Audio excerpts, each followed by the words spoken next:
tenemos a María Castiglione en línea. María, qué placer tenerte, ¿cómo andás? ¿Cómo estás, Gustavo? Bien.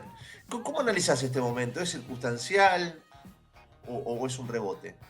Mira, lo primero que te diría es, cuando uno ve las experiencias pasadas de Argentina o de cualquier país cuando hicieron lo que se llama planes de estabilización, o sea, a tomar medidas para que baje la inflación, atacando las causas y no las consecuencias, o sea, no poniéndole una tapa cada vez con más peso a la olla a presión y congelando y atrasando precios, tarifas, precios máximos, etcétera, sino atacando las causas, nunca es lineal, es decir, vos tenés, sobre todo cuando la inflación es muy alta, como había sido en Argentina, bueno, sigue siendo, ¿no? Pero había llegado a niveles altísimos, ya muy, muy graves y preocupantes.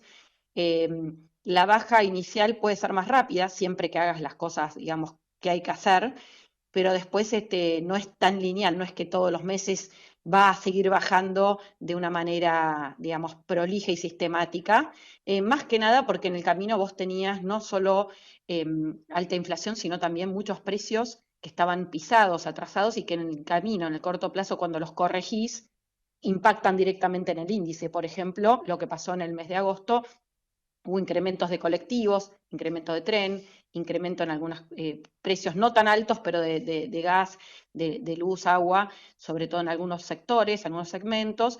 Tuviste correcciones de otros precios que no son servicios públicos, pero sí servicios como la educación, que venían todavía con retraso de los últimos 4 años respecto de lo que ha sido el promedio de precios. Y bueno, todo eso obviamente termina en algún mes combinándose y te llevó a que la inflación, según el INDEC a nivel nacional, fuera 4,2%, cuando en julio había sido 4%.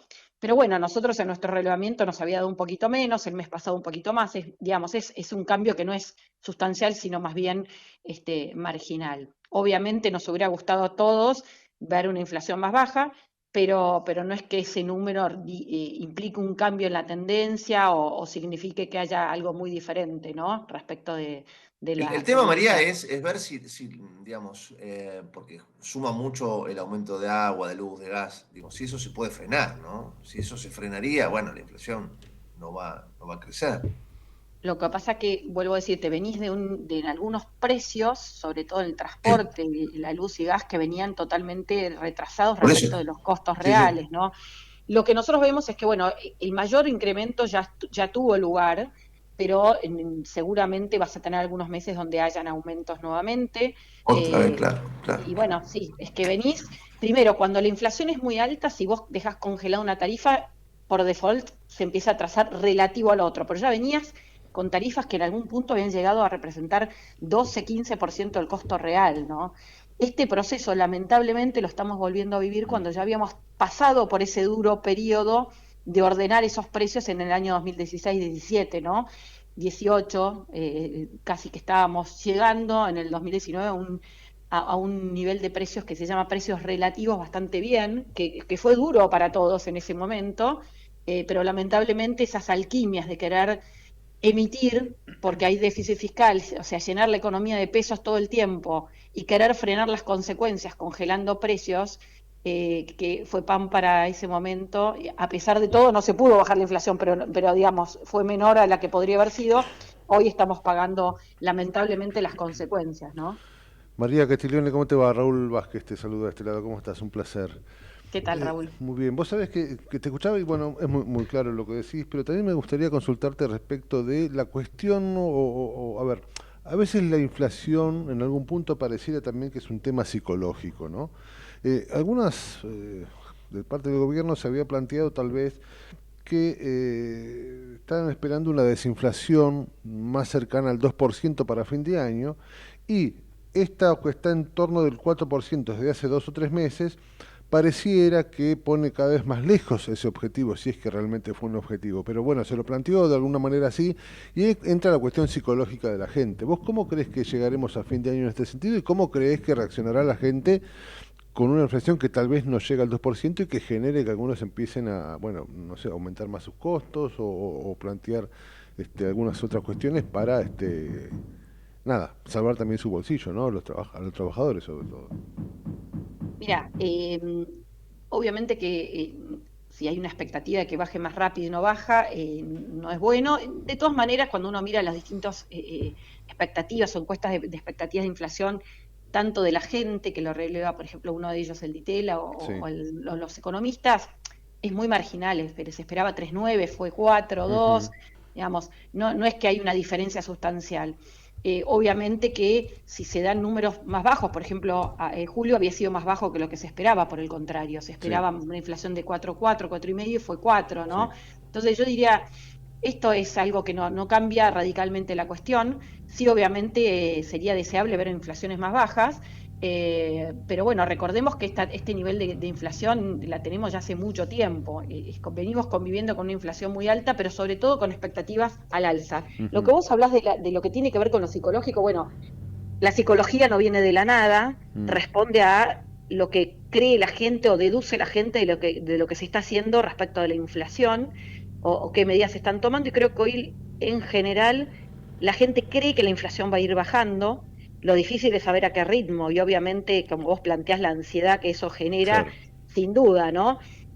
Pero venimos de una economía totalmente desquiciada, donde no sabíamos dónde estábamos parados, donde no sabíamos lo que valían las cosas y eso era ¿Sabe por dramático. qué, María? Porque en algún punto, discúlpame, en algún punto el hecho de poder llegar a una inflación un poco más coherente, que digo, la verdad que el logro es importante, tener un 4 y venir de hace, qué sé yo, 8 o 9 meses, un 25, un 30, la verdad que es algo para aplaudir y que está muy bien. Pero digo, el hecho de que las expectativas sigan con una inflación de 3 o 4 implica además que algunas cosas van a seguir aumentando y es lo que está pasando, digamos, como vos decías recién, las tarifas han aumentado mucho más que un 4, seguramente lo que es la canasta no tanto, pero digo, el bolsillo de la gente está complicado y eso genera situaciones complejas, porque claramente, lo podrás saber, aumenta todos menos los sueldos, ¿viste?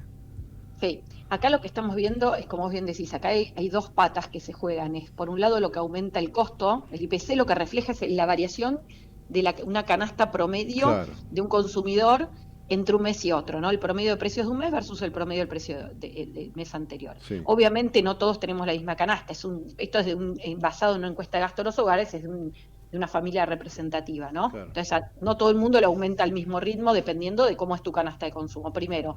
Segundo, lo que te importa no es solo eso, pero es la clave, porque si no baja la inflación, por lo general, salvo que la economía esté en un boom, los ingresos van atrás de la inflación, todos los ingresos, la de los Sí, sí, jubilados, lo de los todo, trabajadores. sí, sí. Lo que estamos viendo es que, con las estadísticas que vemos, es que está habiendo en los últimos 3 meses una mejora del salario real. ¿En qué sentido? Que de a poco los salarios están recuperando mes a mes la inflación, pero están todavía por abajo de lo que estaban antes, o sea, y tampoco eso es parejo en todos los sectores de la economía. Por eso algunos lo ven que cada vez están peor, otros que ven que dejaron de caer, otros ven que están recuperando, pero en promedio en la economía la mayoría de la gente está ganando poco, o sea, Mm. su ingreso le gana para poco y no es otra cosa que la consecuencia de un largo proceso de estancamiento barra caída de la actividad económica, que ya lleva 12 años de que el PBI oscila en torno a un mismo nivel, no producimos más, cuando vemos la cantidad de gente va creciendo la población, lo que generamos por habitante va cayendo, y en ese combo el Estado se fue comiendo cada vez un porcentaje mayor de lo que generamos, y Claro. lo que queda de salarios es muy poco. Entonces, y lamentablemente, que era la idea, el Estado que hace, te ayuda, el Estado gasta más y te da, pero bueno, el Estado no te está proveyendo mejores servicios, y entonces no es que te compensa por ese lado. Eso fue el final de un ciclo, el fin del año pasado, pero salir de ese ciclo lamentablemente no es instantáneo, y Seguro. vos, para poder crecer y pagar mejores salarios, no hay otra cosa que mejorar la productividad y la inversión, y eso tampoco es instantáneo. Entonces, lo que nosotros ahora estamos viendo es si se recupera, tenés un rebote del piso, que es un poco lo que estamos viendo, pero obviamente eso no nos va a permitir sentir que estamos bien, que la gente le alcanza. Sí, lo importante es tratar de ver que de a poquito en ese combo la inflación empiece a desacelerar cada vez más rápido, vamos a ver a qué ritmo, y que los salarios empiecen mes a mes a recomponer. Como te decía, en las estadísticas vemos que a nivel macroeconómico está pasando, lo que pasa es que eso no es parejo en todos los sectores, ¿no? Claro. Un problema de comunicación, si querés, María, por parte del gobierno para explicarle esto a la gente, porque la incertidumbre del ciudadano de a pie que sale a laburar, viste, nos han pegado tanto los argentinos en materia económica que uno duda de todo, descree de todo. Esto que vos también explicás, el gobierno no tendría que explicar, digamos, dar un parámetro, dar tranquilidad. Yo siento que nadie te explica nada. No sé, es difícil esa pregunta. Yo lo miro como economista y escucho de Claro, repente las explicaciones del ministro de Economía y me parece que son claras. Lo que pasa es que, como vos bien decís, venimos de tantos años de claro, promesas claro. que obviamente es difícil creer. Nosotros como economistas, o por lo menos nosotros lo que hacemos en CIT y lo que hago yo personalmente, es tratar de ver qué está haciendo el gobierno para lograr el objetivo. Nosotros distinguimos lo que se llama, esto es medio técnico, pero te lo voy a dar de una manera Sí, sí. didáctica, lo que se llama crecimiento económico, salario versus inflación, etcétera, son lo que se llama variables endógenas o resultados. Todos queremos que el empleo crezca, que es otro resultado, que el PBI crezca, que los salarios le ganen la inflación, o sea, que gane el poder de compra. Pero esos son resultados. Uno no puede decretar el crecimiento económico, decretar la baja de la inflación. Entonces, lo que miramos nosotros es qué puede hacer el gobierno y qué está en manos del gobierno, que es la política macroeconómica, qué está haciendo, a ver si realmente eso que queremos lograr se va a lograr en algún momento o no. Y acá estamos justamente tratando de analizar eso. Y lo que sí creo es que el gobierno parte de un diagnóstico correcto de cuáles son los problemas o las causas del problema argentino, que tienen que ver con un Estado que sistemáticamente fue tomando más tamaño en la economía, Mm. que no gastó de una manera adecuada o que se metió por ahí a probar cosas que el sector privado las hacía mejor y para poder financiarlo creó nuevos impuestos en todos los niveles de gobierno, aumentó el endeudamiento porque eso no lo alcanzó y hubo déficit desde el año 2000, te diría 2009, 2010 ya hay déficit fiscal, Mm. empezó a aumentar, crear nuevos impuestos, a endeudarse el mercado interno, a endeudarse el mercado externo, defoltear deuda porque no la podía pagar y sobre todo en los últimos años a pedirle al Banco Central que emita pesos para financiar ese gasto. Ujú. Esto es lo que explica el estancamiento económico, la caída de los salarios porque las empresas tienen menos retorno, digamos, menos productividad, la caída de la competitividad y el aumento de la inflación y luego el parate económico que ya lleva mucho tiempo. Entonces, si no se atacan las causas, por más doloroso que sea, es imposible que podamos salir o lograr resultados que duren en el tiempo, que creo que esa es la clave. Que la inflación ahora siga alta, pero esté bajando, corrigiendo tarifas, que es doloroso, pero bueno, que las tarifas reflejen lo que valen los costos y no que sea todo una cosa distorsionada que tiene costo fiscal. Que se pueda ir liberando precios, que se pueda ir sacando regulaciones, y sobre todo generar un equilibrio fiscal para asegurarnos que no haya, el Banco Central no va a ser una caja del tesoro, es un proceso que es doloroso, pero que es fundamental para poder ordenar la economía y para que realmente haya certidumbre, que es la clave para que pueda haber inversión, para que pueda crecer la Ujú. economía, ¿no? Ujú. Entonces, bueno, me parece que en ese sentido el gobierno está haciendo lo que tiene que hacer para bajar la inflación, sin anabólicos, digamos, aunque está regulando algunos aumentos de tarifa, no es que corrigió todo de un saque, lo que pasa es que la distorsión era enorme. Claro. Entonces a todos nos duele en el momento de la corrección. Ujú. Así que te diría, y la otra pata que es fundamental es empezar a generar y ver que hayan inversiones privadas, donde todavía la salida del cepo es un issue pendiente, pero que va a ser importante ver qué pasa con los recursos que se generan a través del blanqueo y cómo mueva esa la economía y sobre todo el RIGI, ¿no? El régimen de grandes inversiones, de incentivo a grandes inversiones, que esto pueda motorizar inversiones en sectores importantes Claro. que generen divisas, que esto es muy importante, ¿no? Que generen exportación y que generen actividad económica y ayuden a que otros sectores puedan también desarrollarse. Todo es Ujú. un proceso, nada es de un día para el otro, y creo que en ese sentido, bueno, hay que ir evaluándolo.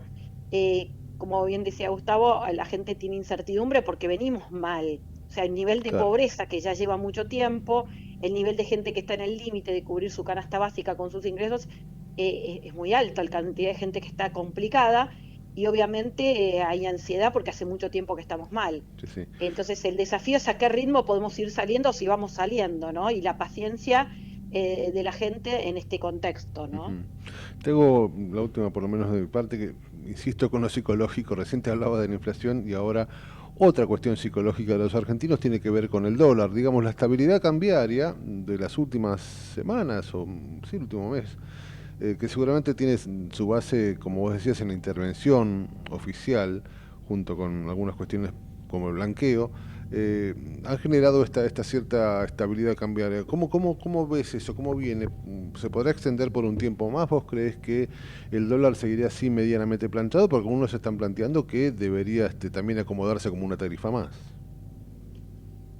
Mira, esta discusión, yo te diría, tenés las dos patas, la pata del dólar oficial, Claro. que es la que el gobierno está manejando al 2% mensual, y la de los dólares financieros, y la brecha entre ambos, ¿no? Que es un indicador también importante, ¿no? Porque genera Mm. distorsiones y además que la mayoría de los argentinos que no confiamos en el peso porque por muchos años hubo una inflación creciente, producto de esta emisión permanente, no de inyección de pesos permanente en la economía, porque esto es lo importante. Lo que explica la inflación no es ni el tipo de cambio es un precio más, un precio muy importante en Argentina, porque como no tenemos moneda, la hemos bastardeado, miramos mucho el dólar oficial y los financieros, pero en realidad es una consecuencia. Si, hay que mirar qué pasa con el valor de nuestra moneda en relación a las cosas, a los bienes, a los servicios, el tipo de cambio, y es este tema, ¿no? Si se va a seguir emitiendo, cuánto es la oferta de pesos en relación a la demanda de pesos de la economía, ¿no? Ujú. Creo que en eso se está haciendo un trabajo muy duro, que fue eliminar el déficit fiscal, pero también sanear los pesos guardados en el Banco Central de déficits pasados. Esto es la clave relevante. Sin esto no hay salida de ningún tipo y vas a tener permanentemente rebrotes de inflación, huidas con ese exceso de pesos a otros, al tipo de cambio y aumento de la brecha. Dicho esto, en el traspaso hubo obviamente dudas, expectativas de que esto iba a ser transitorio, de que no iba a haber equilibrio fiscal permanente, de que esos pesos guardados iban a ir al dólar y iba a generar salto de tipo de cambio, y tuviste estos movimientos que vos bien planteaste. Ujú. Hoy hay una política en ese sentido fiscal, monetaria y cambiaria muy dura para evitar esto, la idea de que no haya más pesos en la economía, que el Banco Central cuando interviene saque esos pesos, que saque algunos pesos que había emitido entre mayo, junio y julio. Bueno, todo este combo está ayudando a que esto se mantenga, probablemente siga así. Esto no quiere decir que no haya momentos donde el Banco Central de repente le genere perder algunas reservas. Claro. Por otro lado, tenés entrada de dólares que no son propias del Banco Central o que están en las reservas brutas, pero que son depósitos de los privados que están colocando en parte por el blanqueo. Yo creo que eso es importante y va a ayudar. O entrada de dólares por el RIGI, como te decía recién. Ujú. Bueno, la gran duda es si es suficiente o no. Eso es lo que todos están preguntando y parecería que la apuesta del gobierno es hacer esto, porque como no tenemos moneda Claro. hoy, lo que la gente mira, y es muy importante en el corto plazo sostener esa estabilidad cambiaria. Pero luego la clave acá es la discusión, ¿no? Si está atrasado o no está atrasado, y bueno, no está en un nivel hipercómodo para el exportador, tampoco es un tipo de cambio tan atrasado, porque hoy, comparado con la historia y con la productividad argentina en los sectores relevantes de la exportación, sigue siendo un dólar aceptable, pero obviamente no es el más cómodo de todos. Ahora la pregunta es, bueno, dicho esto, ¿cómo hacemos? ¿Devaluando vamos a corregir este atraso? Mm. Y bueno, vas a tener un cambio en el cortísimo plazo, pero también te va a generar un problema en la inflación que está Claro, costando tanto bajar. claro. Y por ahí te perdés gran parte de ese mejora nominal, digamos, del tipo de cambio con inflación, y al final ganas poco. La verdad es que la receta para mejorar la competitividad es bajando impuestos, es bajando costos, regulaciones, trabas, controles, derecho de importación. El impuesto país ayuda para lo que tiene que Sí, ver con los insumos importados, pero es un trabajo que obviamente no es instantáneo. Devaluar es instantáneo, ¿no? Pero Argentina ha probado tantas veces sí, ya lo con hizo. devaluar que yo coincido que no es la salida. Esto no quiere decir que en la transición hayan desafíos y riesgos, ¿no? En este proceso. Pero me parece que es sano lo que está pasando, ¿no? Pero bueno, acá está el desafío a qué ritmo ese esfuerzo por bajar costos, desregular, quitar trabas ridículas que había en la economía, que se habían multiplicado, vaya evolucionando. Y ahí también hay una pelea, entre comillas, entre el gobierno nacional que avanza en ese sentido y las provincias y Sí, municipios que quieren meter tasas y trabas e impuestos tal cual. con esa voracidad fiscal, porque cuando uno mira, la verdad que con la reforma tributaria de 2018 las provincias tienen una masa coparticipable mucho mayor, más certeza, pero han aumentado su gasto de una manera muy grande también, y muchas veces uno mira y hay que mirar en los municipios también, bueno, ¿qué está gastando cada peso que le sacan al contribuyente? Ujú. ¿En qué se gasta? ¿Realmente se gasta en lo que necesita la gente, le da servicios, o se está mal gastando los recursos? Ujú. Creo que se viene a la Argentina donde cada peso que gasta el sector público y también el sector privado se mida y trabajemos en lo que se llama productividad, que es lo que el mundo entero ha tenido, ha mejorado la productividad, y eso ha permitido mejorar el poder de compra de los salarios de la gente y bajar en líneas generales la pobreza en el mundo, ¿eh? No hay otra salida. Ujú. Exacto. María, como siempre, qué placer escucharte y que nos ayudes a pensar un poquito este proceso complicado de la economía argentina. Te mandamos un beso. Un gusto. Gracias, Saludos. gracias. María Castiglioni, economista, directora de CIT, Asesores Económicos.